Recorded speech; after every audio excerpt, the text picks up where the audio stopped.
பரலோகமே உம்மை துதிப்பதா, கர்த்தாவே அங்கே வாழ்கிறே, உம் ஆலயத்தில் உம்மை துதிக்கிறோ, கர்த்தாவே எழுந்தருளும். ஆமென். கர்த்தர் நல்லவர் என்பதை ருசித்து பாருங்கள். அவர் மேல் நம்பிக்கையாயிருக்கிற மனுஷன் பாக்கியவான். இந்த நாளில் அந்த தெய்வத்தை நம்முடைய வாழ்க்கையிலும் ருசித்தறிய தேவன் நமக்கு கிருபை செய்தார். அப்படிதான நாமத்திற்கு மகிமை உண்டாவதாக. ஹல்லேலூயா. ஆமென். ஒரு வேத பகுதியை நாம் வாசிக்கலாம். 1 தீமோத்தேயு அதனுடையதான 6வது அதிகாரம். 1 தீமோத்தேயு 6ஆம் அதிகாரம் அதனுடையதான 6வது வசனத்திலிருந்து 12வது வசனம் வரை ஒரு ஆள் வாசிப்போம். போதுமென்கிற மனதுடனே கூடிய தேவ பக்தியை மிகுந்த ஆதாயம். உலகத்திலே நாம் ஒன்றும் கொண்டு வந்ததும் இல்லை, இதிலிருந்து நாம் ஒன்றும் கொண்டு போவதும் இல்லை என்பது நிச்சயம். உண்ணவும் உடுக்கவும் நமக்கு உண்டாயிருந்தால் அது போதும் என்றிருக்கு கெடவோம். ஐஸ்வர்யவான்களாக விரும்புகிறவர்கள் சோதனையிலும் கண்ணியிலும் மனுஷரை கேட்டிலும் அழிவிலும் அமிழ்த்துகிற மதிகேடும் சேதவுமான பலவித இச்சைகளில் விழுகிறார்கள். பண ஆசை எல்லா தீமைக்கும் வேறாயிருக்கிறது. சிலர் அதை இச்சித்து விசுவாசத்தை விட்டு வழுவி அநேக வேதனைகளாலே தங்களை உருவ குத்தி கொண்டிருக்கிறார்கள். நீயோ தேவனுடைய மனுஷனே, இவைகளை விட்டோடி நீதியையும் தேவ பக்தியையும் விசுவாசத்தையும் அன்பையும் பொறுமையையும் சாந்த குணத்தையும் அடையும்படி நாடு. விசுவாசத்தில் நல்ல போராட்டத்தை போராடு. நித்திய ஜீவனை பற்றிக்கொள். அதற்காகவே நீ அழைக்கப்பட்டாய். அநேக சாட்சிகளுக்கு முன்பாக நல்ல அறிக்கை பண்ணினவனுமாய் இருக்கிறாய். ஆமென். ஒண்ணு கூட கரங்களை தட்டுவோம்பா. ஆமென். ஸ்தோத்திரம். ஹல்லேலூயா. கர்த்தர் நம்மை பலப்படுத்துவாராக. நம்ம வாசித்து கேட்ட இந்த வேத பகுதி நமக்கு நிறைய அனுபவமான, நம்ம அடிக்கடி கேட்கிறதான அந்த வேத பகுதி. அப்போஸ்தலனாகிய பவுல் தன்னுடைய உத்தம குமாரனாகிய தீமோத்தேயுக்கு எழுதின இந்த நிருபம். இது குறிப்பாக சபை எப்படி நடக்கணும், சபை எப்படி நடத்த வேணும், லீடர்ஸ் எப்படி இருக்கணும், இதெல்லாம் குறித்ததான அநேக காரியங்கள் இந்த 1 தீமோத்தேயு, 2 தீமோத்தேயு, தீத்து, இந்த 3 புத்தகங்கள்ல நமக்கு வாசிக்க முடிகிறது. இதுல அப்போஸ்தலனாகிய பவுல் தன்னுடைய உத்தம குமாரனாகிய அந்த தீமோத்தேயுவுக்கு எழுதின முக்கியமான பல பகுதியில் ஒரு பகுதி தான் இந்த பகுதி. அதோடைய ஃபர்ஸ்ட், போதும் என்கிற மனதுடனே கூடிய தேவ பக்தியே மிகுந்த ஆதாயம். போதும் என்கிற மனதுடனே கூடிய தேவ பக்தியே மிகுந்த ஆதாயம். நீங்க இந்த ஒரு வசனத்தை நம்ம வாசித்த உடனே பரவாயில்ல, நமக்கு கஞ்சி குடிச்சானே, கஞ்சியை குடிச்சிட்டு இருக்கலாம் இங்கிறதான ஒரு ஸ்டேட்மெண்ட் இதுல கொடுக்கப்பட்டிருக்கிறது. அதாவது கவனிங்க, இந்த போதும்ங்கிறதான ஒரு மனசு நம்ம தான் உண்டாக்கிடணும். போதும்ங்கிற அந்த மனசு நமக்கு தான் அது வர முடியும், அது இன்னொரு ஆள் செய்ய முடியாது. ஓகே. அதாவது இந்த வேத பகுதியை நம்ம வாசிக்கும் பொழுது அப்போஸ்தலனாகிய பவுலோடு அநேகர் பிரயாணப்பட்டார்கள். அப்போஸ்தலனாகிய பவுல் தன்னுடைய வாழ்க்கை பிரயாணத்துல, தன்னுடைய ஊழிய அனுபவத்துல அநேக சீசர்களை தனக்காக வைத்திருந்தார். அநேக சீடர் அவரோடு கூட இருந்தார்கள்.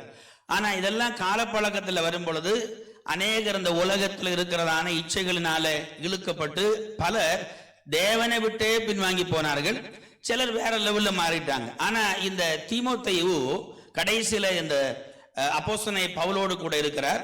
அப்போ நீங்க இந்த கடைசியில இவரோடு கூட இருந்ததுனால ஆழமான சில சத்தியங்களின் வெளிப்பாடுகளை இந்த தீமோத்தேயு கொடுக்கிறார். அதுதான் இந்த நம் வேத பகுதி, போதுமங்கிற மனதுடனே கூடிய தேவ பக்தி. ஆமென். எல்லாம் கவனிங்களேன். நமக்கு இந்த தேவ பக்தி நமக்கு வேணும் அப்படின்னா சாதாரணமான ஒரு வாழ்க்கை வாழ்ந்த அந்த தேவ பக்தி நமக்கு உண்டாகாது. இந்த தேவ பக்தி நம்ம வெளியில காட்டுகிற அந்த பிரகடனம் அல்ல. ஒருவேளை நல்ல பாடல் பாடுகிறதோ அல்லது நல்ல ஆண்டவருக்கு கொடுக்கிறதோ அல்லது நம்ம வெளிப்படையாக காண்பிக்கிறதான அல்ல அந்த தேவ பக்தி. தேவ பக்திங்கிறது அண்டர்ஸ்டாண்டிங் த ஸ்கிரிப்சர், கர்த்தருடைய வசனத்தை தெளிவாக புரிந்து கொண்டு அந்த கர்த்தருடைய வசனத்தை நம்முடைய வாழ்க்கையில அபியாசப்படுத்துவது. ஆமென். அதுதான் தேவ பக்தி. தேவ பக்தி நம்ம ஆண்டோடைய வசனத்தை புரிய அறிந்து கொள்ள அதை நம்முடைய வாழ்க்கையில நம்ம அபியாசப்படுத்தணும். இல்ல கவனிங்க, இந்த உலகத்துல இயேசு கிறிஸ்து நமக்கு நல்ல ஒரு உதாரணமாய் வாழ்ந்தார். எப்பொழுதுமே நம்முடைய உதாரணத்துக்கு எடுக்கும் பொழுது ஆண்டவராக இயேசு கிறிஸ்துவை நம்ம எடுக்கணும். இந்த இயேசு கிறிஸ்துவை குறித்து பைபிள் சொல்லுகிறது, அவர் தேவனாயிருந்தும் அதை ஒரு கொள்ளையாடின பொருளாய் எண்ணாமல் தன்னை தாமே தாழ்த்தி அடிமையின் ரூபம் எடுத்தார் என்று சொல்லி அப்போஸ்தலனாகிய பவுல் சொல்லப்பட்டிருக்கு. அப்ப நம்முடைய வாழ்க்கையில நமக்கு வேண்டதான ஒரு காரியம் என்னன்னா, ஒரு ஹம்பிள்னஸ் ஹார்ட். ஒரு தேவ பக்தி நமக்கு வேணும்னா ஒரு தாழ்மையான ஒரு மனப்பான்மை நமக்கு எப்பொழுதும் உண்டாகணும். அது விசுவாசிக்கு உண்டாகணும், ஊழியக்காரனுக்கு உண்டாகணும். அந்த நம்முடைய அந்த மனப்பான்மை ஒரு தாழ்மையான ஒரு குணம் நம்ம இருக்கணும். அதே வகையில நம்முடையதான இந்த உலக வாழ்க்கையில நீங்க இந்த காலத்துல வாழும் பொழுது ஸ்கூல்ல படிக்காம இருக்க முடியுமா? காலேஜுக்கு போகாம இருக்க முடியுமா? வேலை பார்க்காம இருக்க முடியுமா? தொழில்களை பண்ணாம இருக்க முடியுமா? இதெல்லாம் நம்ம செய்யணும். ஏன்னா இந்த உலகத்துல வாழும் பொழுது நம்ம உலகத்துக்கு தேவையான சகலத்தை நம்ம செய்ய வேண்டியது கட்டாயம். ஆனால் இதெல்லாமே நம்முடைய வேத வசனத்துக்கு உட்பட்டா இருக்கணும், நம்முடைய பிரமாணத்துக்கு உட்பட்டா இருக்கணும். ஹல்லேலூயா. நமக்கு கவர்மெண்ட ஏமாத்தி நிறைய ஆட்கள் தெரியும் எப்படி டாக்ஸஸை கம்மி பண்ணி நமக்கு ப்ராஃபிட் கொண்டு வரலாம். கவர்மெண்ட் கொடுக்க வேண்டியதை கொடுக்காம நமக்கு எப்படி அதையும் கூட நம்ம பேங்க்ல போடலாம்ங்கிறதான பிசினஸ் ட்ரிக்க படிப்பாங்க. ஓகே, ஒண்ணு தெரியுமா, கொடுக்கறதா வாங்குறதுக்கான வே. நம்ம கொடுக்கறத க்ளோஸ் பண்றதா கிடைக்காது. புரியுது இல்லையா? நமக்கு ரிசீவ் பண்றதுக்கான ஒரு வே என்னன்னா கொடுக்கறது. நம்ம கொடுத்தாதான் கிடைக்கும். அது ஃப்ரம் த பிகினிங். அதுதான் கவர்மெண்ட் ஏமாத்த நினைச்சா நம்மளே நம்ம ஏமாத்திடும். புரியுது இல்லையா? முறையான வேயில நாம் செய்யும் பொழுது ஒருவேளை நம்மளுக்கு வருமானத்துல குறைவு உண்டாகல.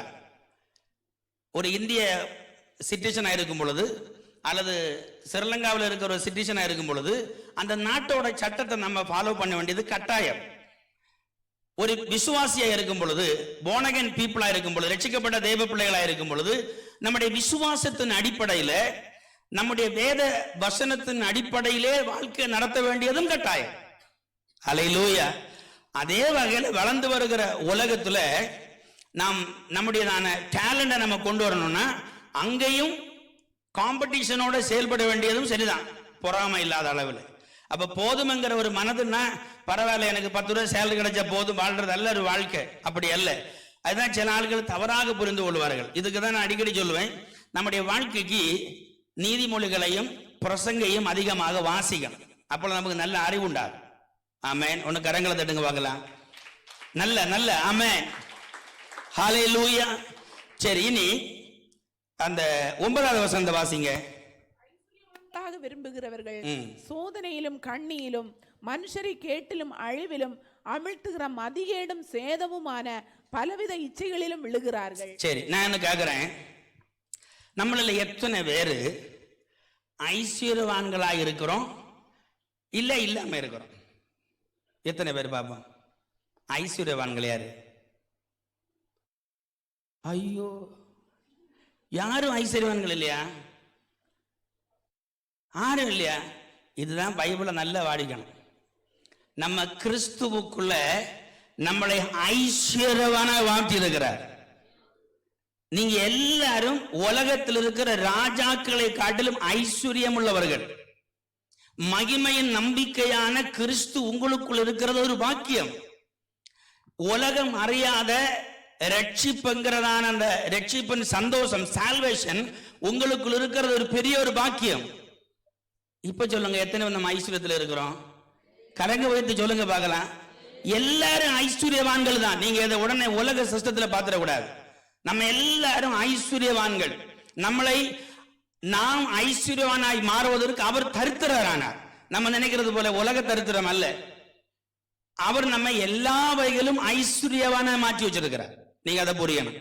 ஹல்லேலூயா. பாருங்க, உலக சிஸ்டத்துல வருகிறது வேற, ஆத்மீகத்துல வருகிறது வேற. நம்ம கையில பேங்க்ல இருக்கிறதான பணமோ அல்ல நம்முடைய சுற்றுவட்ட சூழ்நிலைகளை வைத்து உலகம் நம்மளை எடை போடும்.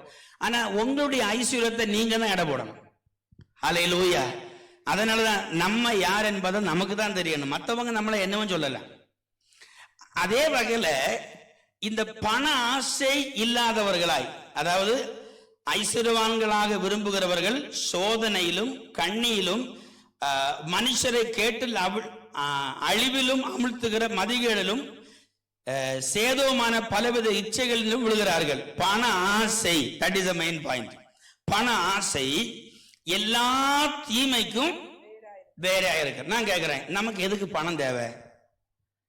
எதுக்குங்க பணம்? நீங்க கேட்கறீங்க, இந்த சும்மா இந்த மேல கேட்க எதுக்கு பணம்? பணம் தான் எல்லாத்துக்கும். பணம் எல்லாவற்றுக்கும் உதவும். பணம் எல்லாவற்றுக்கும் உதவும். நான் ஒரு உதாரணம் சொல்றேன். பணம் எதுக்கு சம்பாதிக்கணும் தெரியுமா? எதுக்கு சம்பாதிக்கணும்? எதுக்கு பணம் சம்பாதிக்கணும்? இல்ல சொல்லுங்க, சும்மாதான் சொல்லுங்க. பணம் எதுக்கு நம்ம சம்பாதிக்கணும்? சாப்பிடுறதுக்கு, உடுத்துக்கொள்வதற்கு, எல்லாத்துக்கும் இல்லையா? பாருங்க, பணம் ஒரு ஒரு இன்ஸ்ட்ருமெண்ட் தான். நீங்க பாருங்களேன், உங்க கையில ஒரு 20 கேடி இருக்குன்னு வச்சுங்களேன். இந்த 20 கேடியை கொண்டு நம்ம என்ன செய்யலாம்? ஒரு பொருள் வாங்கலாம்.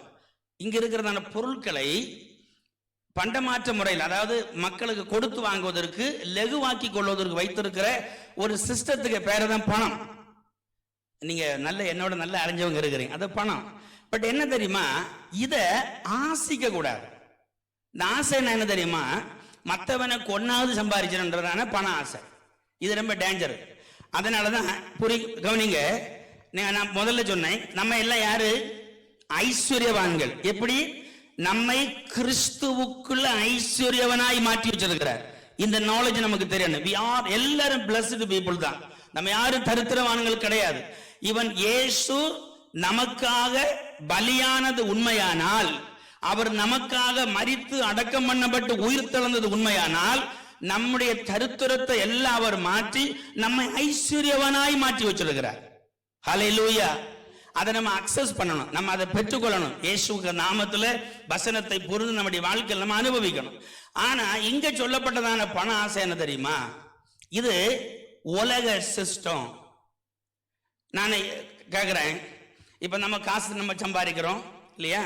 அந்த சம்பாதிக்கிற பணத்தை நம்ம செலவு பண்ணாம நம்ம இன்னும் கீப் பண்ணா எதுக்கு வச்சிருக்கிறோம்?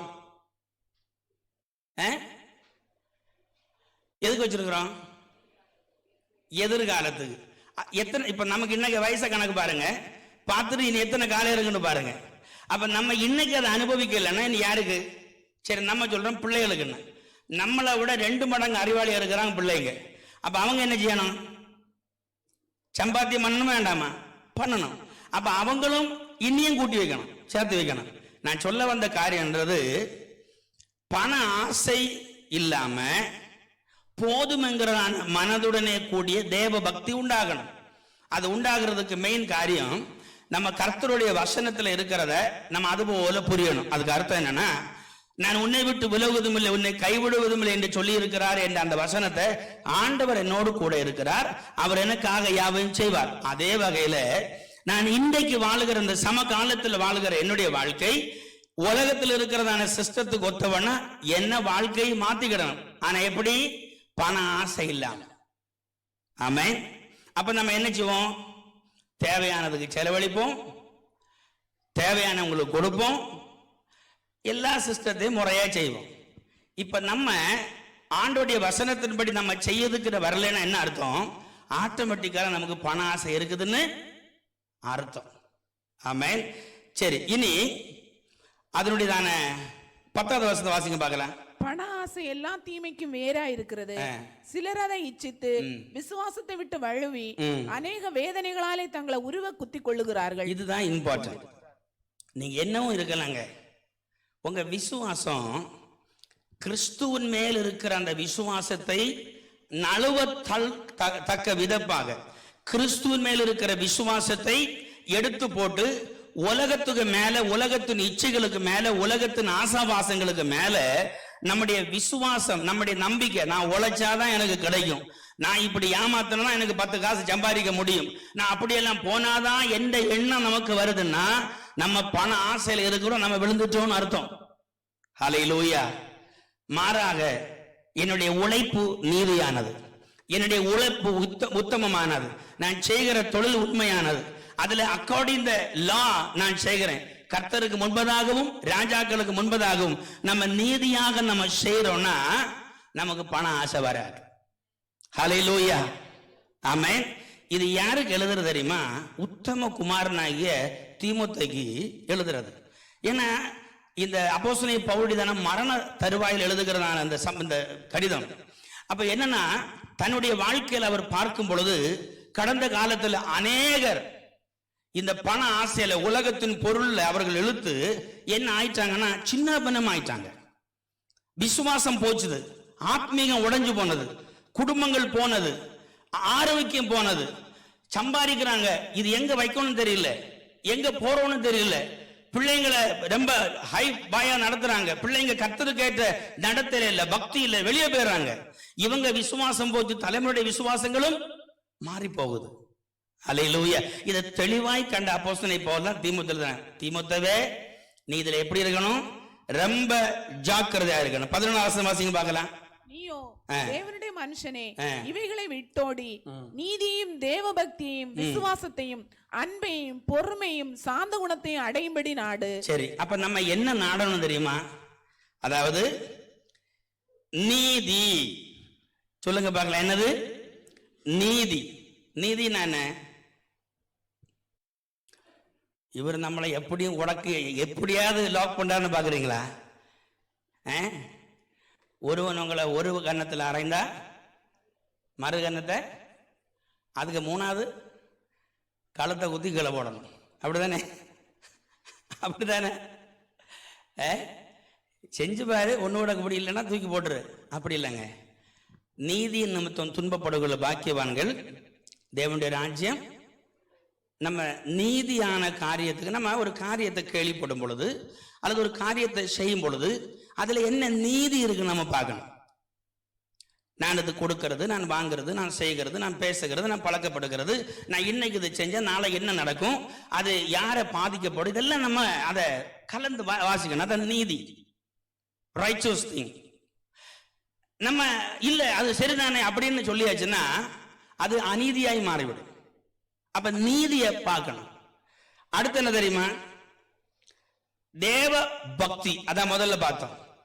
நம்ம செய்கிற காரியங்களில் தேவ பக்தி உண்டாகுதா? ஒரு பக்தி உள்ளவன் அதை செய்வானா? ஒரு பக்தி உள்ளவள் அதை செய்வாளா? பக்தி உள்ளவள் அப்படி பேசுவாளா? பக்தி உள்ளவள் அப்படி நடந்துக்கிடுவாளான்னு தெரியணும். அடுத்து என்னது? விசுவாசம். அதுல நமக்கும் உலகத்தில் இருக்கிற மனுஷனுக்கு இருக்கிறதுல ஏதாவது ஒரு சேர்ச்சை இருக்குதா? இல்ல. அடுத்து என்னது? அன்பு. அன்பு 1 கொரிந்தியர் 13ஆம் அதிகாரத்தை எடுத்து வாசிக்கணும். எல்லாவற்றையும் தாங்கும். நம்ம செய்ய போகிற காரியத்தில் என்ன இருக்குது, இதுல ஏதாவது வேறு இருக்குதா? அடுத்து என்னது? பொறுமை, சாந்த குணம். இன்னைக்கு நமக்கு இல்லாத ஒரு பெரிய ஒரு காரியம், கிறிஸ்தவத்துல இல்லாத ஒரு காரியம் தான் பொறுமை. அன்பு இல்லாமல் போனதுனாலதான் கோர்ட்டு கேஸ்ன்னு வருது. இப்படி வெளியே வர காரணமே இதுதான், வர பிரச்சனை இதுதான். அன்பு இல்லாத போறதுனால சகிப்புத்தன்மை இல்லை, பொறுமை இல்லை, காரியத்தை தீர விசாரிக்கிறது இல்லை, இது சரியா தப்பான்னு கேட்கறது இல்லை, எடுத்தம் கவுத்தம் எல்லாம் உடைக்கிறது. ஓகே, இதை நம்ம நாட வேண்டியது என்ன தெரியுமா? நீதியையும் தேவ பக்தியையும் விசுவாசத்தையும் அன்பையையும் பொறுமையையும் சாந்த குணத்தையும் அடையும்படி நாடு. குணம் இல்லைங்க, சாந்த குணம். நான் கேட்குறேன், நீங்களே வீட்டில் போயிட்டு கண்ணாடிக்கு முன்னு நின்றுட்டு எனக்கு குணம் எப்படி இருக்குது? சாந்த குணமாக இருக்கா? குணமாக இருக்கா? என் குணத்தை பார்த்தா பக்கத்தில் வேற விளையாடுக்குதா? நல்ல கேளுங்களேன். இதுதான் ஆண்டவருக்கு பிள்ளை அப்படி கேட்கணும். ஆமேன். பாருங்க, நம்ம இதை நம்முடைய வாழ்க்கையில கடைபிடிக்கணும். அந்த 12 வாசிங்க பார்க்கலாம். விசுவாசத்தின் நல்ல போராட்டத்தை போராடு, நித்திய ஜீவனை பற்றிக்கொள். வெயிட்டுங்க, வெரி வெரி இம்பார்ட்டன்ட் ஆத்மீக ஒரு ரகசியம் அப்போஸ்தலன் பவுல் சொல்றாரு. அதாவது விசுவாசத்தில் நல்ல போராட்டம் போராடு. என்ன விசுவாசம்? ரட்சிக்கப்பட்ட தேவ பிள்ளைகள் எல்லாரும் கவனிங்க. என்ன கவனிக்கிறீங்களா? ரட்சிக்கப்பட்ட தேவ பிள்ளைகளாக நீங்கள், born again every person, ரட்சிக்கப்பட்ட தேவ பிள்ளைகளாக நீங்களும் நானும் இந்த உலகத்துல நீங்க என்னதான் சேர்த்து வைத்தாலும் என்னதான் இருந்தாலும் நாளொன்று வரும் பொழுது இன்னைக்கு இருக்கிறத இந்த பூமி வெந்துருகி சாம்பல் ஆகும் என்று கர்த்தருடைய வசனம் சொல்லுகிறது. அப்ப நம்முடைய ஓட்டமும் நம்முடைய பிரயாசமும் நம்முடைய இந்த உலகத்துல செய்கிற காரியங்கள் எல்லாம் தற்காலிகமான காரியங்களுக்காக மட்டும் போய்கொண்டு தேவ பக்தி இல்லாம விசுவாசம் இல்லாம தேவன் விரும்புகிற காரியம் நம்மள இல்லாம நம்ம வாழ்வோமானால் யூஸ் இல்லை. அதனாலதான் சொல்றாரு, வாட் இஸ் யுவர் ஃபெய்த்? உங்க விசுவாசம் என்ன? நம்ம கேட்கிறோம் இல்லையா, ஆண்டவரே எப்பொழுது வருவீர்? ஒன்றில் நம்முடைய விசுவாசத்தின்படி கர்த்தருடைய வருகை வரும். அப்பொழுது நம்ம என்ன செய்வோம்? போயிருவோம். எத்தனை பேருக்கு விசுவாசம் இருக்கு போயிருவோம்னு? விசுவாசம் ரட்சிக்கப்பட்ட தேவ பிள்ளைகள் எல்லாரும் போவீங்க, பயப்படாதீங்க, போவோம். ஹல்லேலூயா. ஊர்வலங்கள் அது இதுன்னு சொல்ல, ரட்சிக்கப்பட்ட தேவ பிள்ளைகளை சேர்க்க அவர் வருகிறார். ஆமென். அவர் நம்மளை கொண்டு போவார். இல்லைன்னா என்ன செய்வோம்? காற்று போகும் பொழுது புரிஞ்சில்ல, இந்த ஆக்சிஜனோட கலந்துரும், உள்ள இருக்க ஆத்துமா நேரம் அங்க போயிடும். ஆமென். அப்பொழுது அங்க போயிடும். பாருங்களேன், நம்ம அதை கூர்ந்து கவனித்தால் இந்த உலகத்துல நம்ம எதுக்கு கஷ்டப்படுறோம், எதுக்கு வருத்தப்படுகிறோம், எதுக்கு சோர்ந்து போகிறோம், ஏன் வேதனை இருக்கிறோம், நான் அதை பிடிச்சிட்டு அது இப்படியே பிரச்சனை பண்றோம் எதுக்கு? அதனாலதான் அப்போஸ்தலன் பவுல் தெளிவா சொல்லுகிறார், உத்தம குமாரனாகிய தீமோத்தேயுவை பார்த்து, ப்ளீஸ் நீ இந்த உலக சிஸ்டத்துல வாழாத, உன்னுடைய விசுவாசத்தை காத்துக்கொள்ளு, நீ பண ஆசைப்படாத, அது உனக்கு தேவை, அது கர்த்தர் தருவார், ஊழியத்துக்கு தருவார், வீடு வைக்க தருவார், கார் வாங்க தருவார், you will get everything, say according the law. ஆமென். எல்லாம் நீதியாகவும் நியாயமாகவும் செய்யுங்க. இன்னைக்கு அநேகர் நம்முடைய கிறிஸ்தவ மக்களில் அநேகர் கவர்மெண்ட் ஆபீசஸா போக மாட்டாங்க. ஏன் தெரியுமா? சின்ன பிள்ளைகளை அப்படி வளர்த்துறதே கிடையாது. அதே போல பெரிய பெரிய பிசினஸ் எல்லாம் பண்றவங்க பண்றது கிடையாது. ஏன்னா அதெல்லாம் கள்ளத்தனம்னு நினைக்கிறது. எங்க நீங்க தானே நல்லவங்க, இந்த கள்ளத்தனத்துல போய் உங்களுக்கு லாபத்துல குறைச்சு மக்களுக்கு சேவை பண்ணலாம் இல்லையா? அது முடியாது. ஏன் முடியாது? யோசேப்பு செய்யலையா? தானியேல் செய்யலையா? அவ்வளவு அராஜகம் நிறைந்த உலகத்தில் அவங்க செஞ்சாங்க இல்லையா? இன்னைக்கு நமக்கு சட்டம் இருக்குது, செய்யலாமே. நீதியில நீங்களும் நானும் நின்னா நீதி உள்ள தெய்வம் நமக்கு நிப்பாரு, அவங்களுக்கு போவாரா? பிசாசு ஜெயிப்பானா கர்த்தர் ஜெயிப்பாரா? நம்ம ஏன் உலக சிஸ்டத்துல பாக்குறோம்? ஆமென். நம்ம சிந்திக்கிறது நீதியானா உங்க வாழ்க்கையில நீதி நடக்கும். நாம் செயல்படுகிறது நீதியானா நம்முடைய வாழ்க்கையில நீதி நடக்கும். ஆமென். பரவாயில்ல, நான் மட்டும் சம்பாதிச்சா போதும் எப்படியாவது அப்படின்னு நினைச்சீங்கன்னா தோத்துருவீங்க. ஹல்லேலூயா. அப்போ பாருங்க, அதனால ஆண்டவர் சொன்னார், நீங்க தான் இந்த உலகத்துக்கு உப்பு, நீங்க தான் இந்த உலகத்துக்கு வெளிச்சம். நீங்க இந்த உலகத்துக்கு சுவை கொடுக்காம, நீங்கள் இந்த உலகத்துக்கு உப்பு கொடுக்க, அதாவது வெளிச்சம் கொடுக்காம இருந்தா உலகம் இருளுல இன்னும் இருளுல போய்கொண்டே இருக்கும்.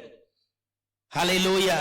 ஒன்னு யோசிச்சு பாருங்களேன், இன்றைக்கு நம்முடைய கிறிஸ்டியன் மிஷனரிகள் எஜுகேஷன் கொடுக்காம இருந்திருந்தா, நம்முடைய கிறிஸ்டியன் மிஷனரிகள் மீன்ஸ் மெடிக்கலை கொண்டு வராம இருந்திருந்தா இந்த அளவுக்கு வளர்ச்சி இருக்குமா?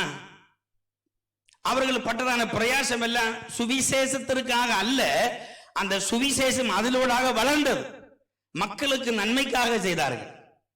ஹல்லேலூயா. அன்பான தேவ ஜனமே, இதுதான் அப்போஸ்தலன் பவுல் தீமோத்தேயுவை சொல்றாரு, நீ என்ன செய்யணும்? இதுதான் ப்ராப்பரா இருக்கணும். ஒன்னு கரங்களை தட்டி கர்த்தருக்கு நன்றி செலுத்துவோமா? நல்ல நல்ல நல்ல ஆமென், ஸ்தோத்திரம். ஒரு வேத பகுதியை கூட நான் உங்களுக்கு காண்பித்து நம்ம ஜெபிக்கும்படியா போகிறோம். ரூத்தின் புஸ்தகம் அதோடைய 1ஆம் அதிகாரம் 1வது வசனத்தை வாசிக்க பார்க்கலாம். ரூத்தின் புஸ்தகம்.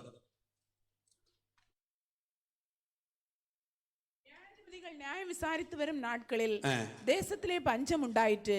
அப்பொழுது யூதாவில் உள்ள பெத்லெகேம் ஊரானாகிய ஒரு மனுஷன் தன் மனைவியோடும் 2 குமாரரோடும் கூட மோவாப் தேசத்திலே போய் சஞ்சரித்தான்.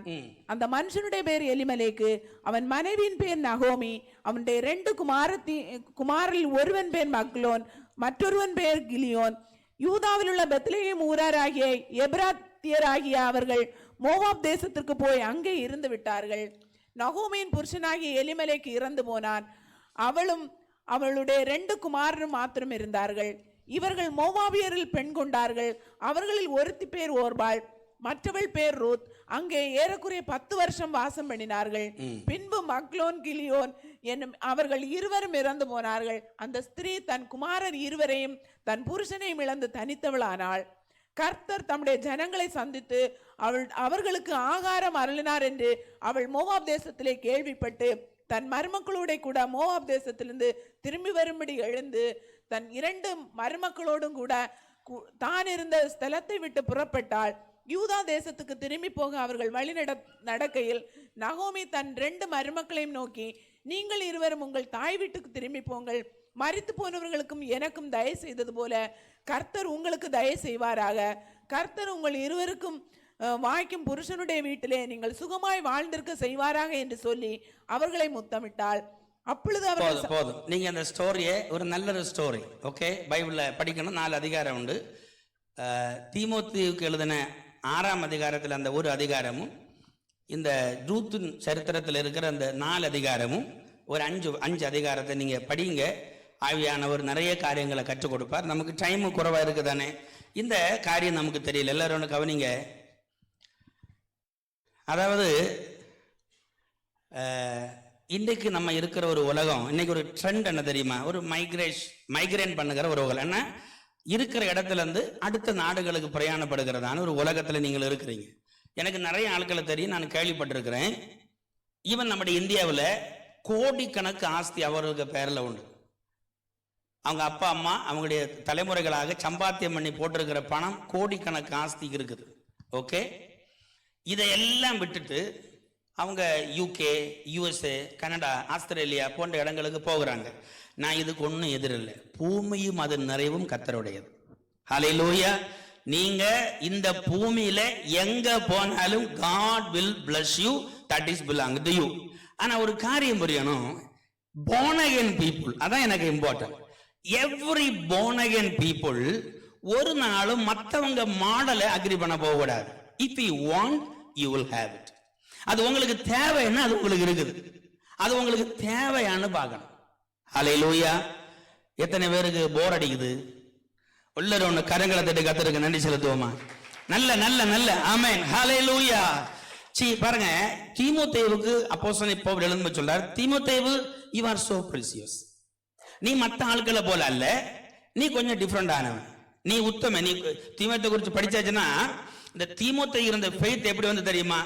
அவனுக்கு பாட்டி, அம்மா, அடுத்து இவங்க 3 தலைமுறை பயங்கர பக்தி உள்ளவங்க.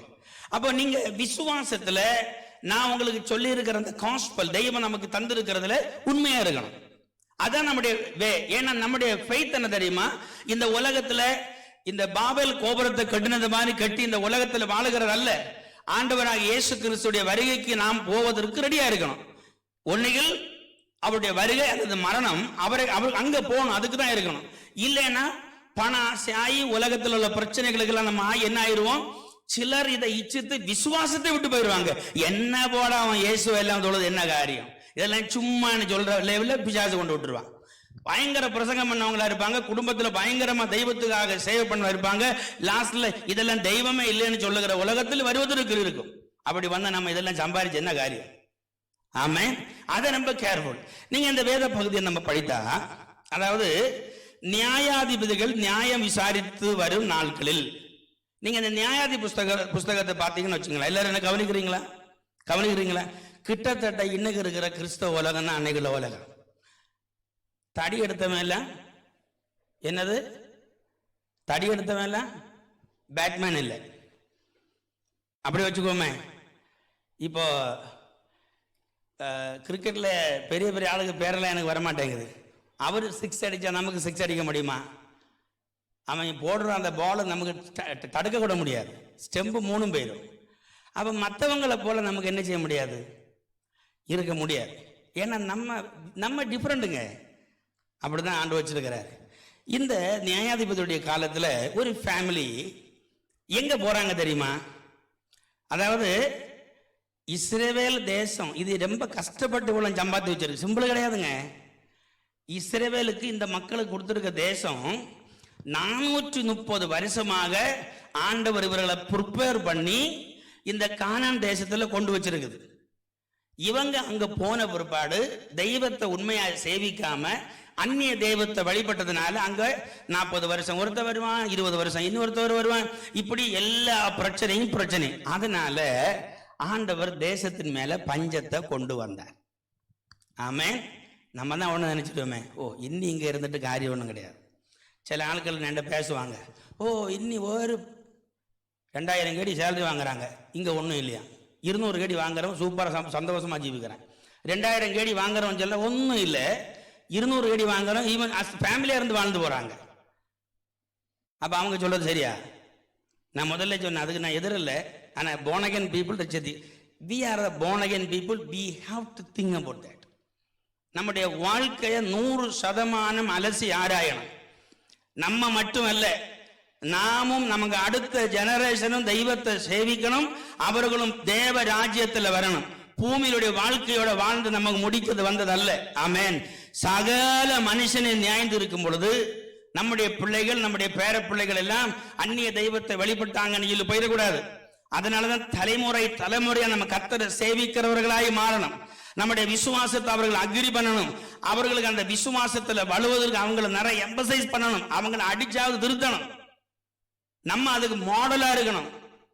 ஆமென். இத்தனை பேருக்கு புரியுது? அல்லேலூயா.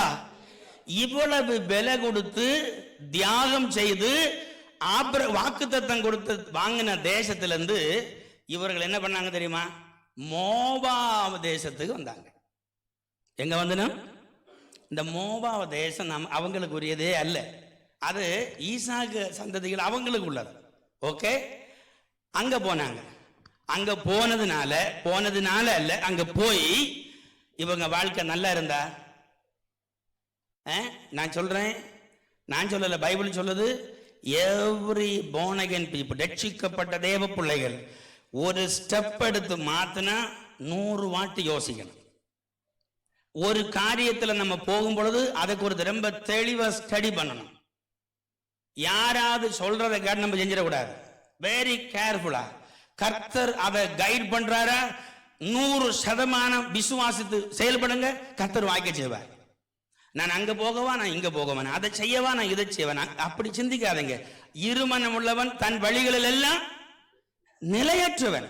நீங்க 2 மனசோட உலகத்துல ஒண்ணும் செய்ய முடியாது, சமாதானம் இருக்காது. சம்பவம் என்ன தெரியுமா? இங்க வந்தான் நகோமி, அஸ் அ ஃபேமிலியா வந்தாங்க. வரும 2 பிள்ளைங்க உண்டா இருந்துச்சு. பிள்ளைங்க பெருசாச்சு வந்தாங்க, கல்யாணம் பண்ணாங்க. எங்க கல்யாணம் பண்ணாங்க? செய்யக்கூடாத இடத்துல போய் செஞ்சாங்க, நல்லா வளர்ந்தாங்க. டாம்னு லைஃப் எல்லாம் போச்சு. இப்போ சம்பவம் என்ன தெரியுமா? நகோமி வாழ்க்கையில் ரொம்ப வேதனையோட ஆனால் காரணம் என்ன தெரியுமா? சில நேரத்தில் நம்ம எடுக்கிற தீர்மானங்கள் எல்லாம் நல்லாவே இருக்கும், பார்க்க நல்லா இருக்கும், எல்லாருக்கும் சரியா இருக்குன்னு நம்ம நினைப்போம். ஆனால் அது நமக்கு சரியா இருக்கணும்னு இல்லை. ஆமே. அந்த இந்த அதாவது யூதா தேசத்தை குறித்து இன்னொரு அதில் ஒரு வேர்டு உண்டு, அது அதை வாசிக்க பார்க்கலாம். யூதா பெத்லேங்க. ஆக்சுவலி இந்த பெத்லேமுக்கு இன்னொரு பேரண்டு, அது அப்பம் கிடைக்கிற இடம். அப்போன்னா 2 அர்த்தம், பொருளாதார ஆசீர்வாதம் உண்டு, ஆத்மீகம் உண்டு. ஆமென். பொருளாதார ஆசீர்வாதங்களும் தேவைக்குண்டு, ஆத்மீகமும் தேவைக்குண்டு. இப்ப இவங்க 2 விட்டுட்டு தான் போனாங்க. எங்க போனாங்க? மோபாப் தேசத்தில் இது ஒண்ணுமே கிடையாது. ஒருவேளை உலக பிரகாரம் ஆசீர்வாதம் இருக்கலாம், பட் ஆத்மீகம் அங்க இல்லை. இங்க ஆத்மீகம் உண்டா இருந்துச்சு. இவங்க போய் பிரயாணப்பட்டாங்க, எல்லாம் போச்சு. நடந்த நமக்கு சம்பவம் தெரியுமே. நகோமிக்க புருஷனார் போனாரு, மகனுடைய 2 மனைவி, மகன் போனா, மனைவி மாற உண்டா இருந்தது. அதாவது நகோமி என்கிறதுக்கு லாப்டர் ஆகும், அதாவது மகிழ்ச்சியா இருக்கிறவங்க பித்தரா மாறிட்டார். அதாவது கண்டாலே ஒரு சாபம் பிடிச்சவள மாறிட்டான். அதாவது ஓஹோன்னு பார்த்தவங்க ரொம்ப கேவலமாக பார்க்குற லெவலில் ஆரம்பிச்சது. நீங்கள் அப்போ நினைக்கிறீங்க இதெல்லாம் அவங்க போனதுனாலையா அப்படின்னு எனக்கு தெரியாது, அதல்ல. ஆனால் நான் ஒன்று சொல்கிறேன், ஆண்டவர் வாக்குத்தத்தம் கொடுத்தார் ஆபிரகாமுக்கு, அவனுடைய சந்ததிகளுக்கும். நீ எங்கே போனாலும் உன் தேவனாகிய கர்த்தருடையதான வார்த்தையை கேட்டு அதன்படி நீ செஞ்சா நீ கீழாகாமல் மேலாவாய். அப்ப நான் நினைக்கிறேன் உங்க வாழ்க்கையில எவ்வளவு பிரச்சனை வந்ததுக்கு காரணம் தேவனாகிய கர்த்தருடைய வார்த்தையை சரியா அவங்க கேட்கல. ஆமென். அப்ப சம்பவிச்ச என்ன, அதான் சொன்னேன், உத்தம குமாரனாகிய தீமோத்தேயுக்கு சொன்னதை பார்த்தீங்க, ஸ்ட்ராங்கா நீ பண ஆசைப்படக்கூடாது, நீ உலகத்துக்கு சிஸ்டத்துல வாழக்கூடாது, அது உனக்குரியதல்ல. But you are so different. உன்னை அழைச்சிருக்கிறது டிஃபரண்ட், உன் ஆண்டவர் தெரிந்து கொண்டதுக்கு டிஃபரண்ட், உன் குடும்பம் டிஃபரண்ட், உன் பிள்ளைங்க டிஃபரண்ட், அவங்களுடைய படிப்பு டிஃபரண்டா இருக்கணும், அவங்களுடைய வாழ்க்கை டிஃபரண்டா இருக்கணும். ஆமென். நம்முடைய வாழ்க்கை டிஃபரண்ட் ஆண்டவர் எழுதி வச்சிருக்கிறார். அப்படிதான் இவங்களுக்கு வந்துச்சு. ஆனா இவங்க எல்லாம் வெளுத்து போனாங்க. ஹல்லேலூயா. ஆனா ஒரு காரியம் தெரியுமா, நம்முடைய வாழ்க்கையில நம்ம எங்கதான் தவறு விழுந்தாலும் once if you can repent, அதை புரிஞ்சு நம்ம திருப்பி வர முடியுமானால் ஆண்டவர் சும்மா விட மாட்டார். ஹல்லேலூயா. ஆண்டவர் சும்மா விட மாட்டார். இந்த நகோமிக்கு இருந்ததான ஒரு பிரச்சனை என்ன தெரியுமா, ஹஸ்பண்ட் போயிட்டார், ஓகே, பிள்ளைங்க போயிட்டாங்க, 2 மருமக, அவங்களும் ஒரு ஆள் உம்மை கொடுத்து போயிட்டாரு. ஆனால் இன்னொருத்தி விடாமல் பிடிச்சிருக்கிறான். ஆனால் ஒரு ஏக்கம், ஆண்டவரே இன்னும் வேற ஒன்றும் கேட்கல, எனக்கு ஒரு கல்யாணம் பண்ணி இருக்கணும்னு அவர் கேட்கல, வேற ஒன்றும் கேட்கல. பட்டு இந்த நகோமியுடைய இருதயத்தில் இந்த ஒரு வியாகுலம் என்ன தெரியுமா, இந்த ரூத்து என்ன விடாமல் பற்றி இருக்கிறாளே, நான் இவளுக்கு ஏதாவது நன்மை செய்யணும். ஹல்லேலூயா. ஒரு நல்ல ஒரு கேரக்டர், நன்மை செய்யணும். இந்த ஸ்டோரி தானே நீங்கள் படித்தா உங்களுக்கு தெரியும். ஆனால் ஆண்டவர் அந்த கனப்படுத்தினார். ஹல்லேலூயா.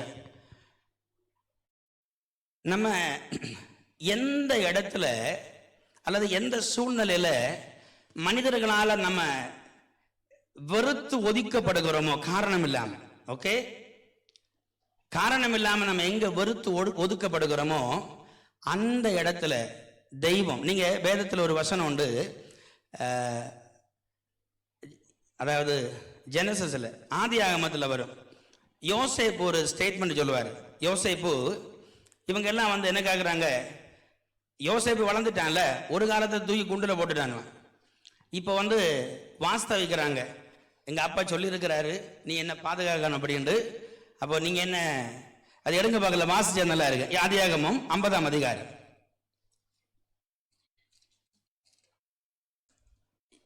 நீங்கள் எனக்கு தீமை செய்ய நினைத்தீர்கள், தேவனோ அல்ல. அதுல இருந்து வாசி, 18 வாசிங்க, 18ல இருந்து வாசிங்க. பின்பு அவனுக்கு சகோதரனும் போய் அவனுக்கு முன்பாக தாழ விழுந்து, இதோ நாங்கள் உமக்கு அடிமைகள் என்றார்கள். யோசேப்பு அவர்களை நோக்கி, பயப்படாதிருங்கள், நான் தேவனா, நீங்கள் எனக்கு தீமை செய்ய நினைத்தீர்கள், தேவனோ இப்பொழுது நடந்து வருகிறபடியே வெகு ஜனங்களை உயிரோடே காக்கும்படிக்கு அதை நன்மையாக முடிய பண்ணினார். ஆதலால் பயப்படாதிருங்கள், நான் உங்களையும் உங்கள் குழந்தைகளையும் பராமரிப்பேன் என்று அவர்களுக்கு ஆறுதல் சொல்லி அவர்களுடைய பட்சமாய் பேசினார். ஆமென். பாருங்க, இது ஒரு யோசேப்பு செஞ்ச ஒரு காரியம். எல்லாருக்கும் நீங்க, இது ஒரு சாதாரண ஒரு மனுஷன். யாரு தெரியுமா, கவனிங்க, என்ன கவனிங்க, ஒரு நீதிமான், ஒரு உத்தமன், ஒரு காட்லி மேன். ஆமென்.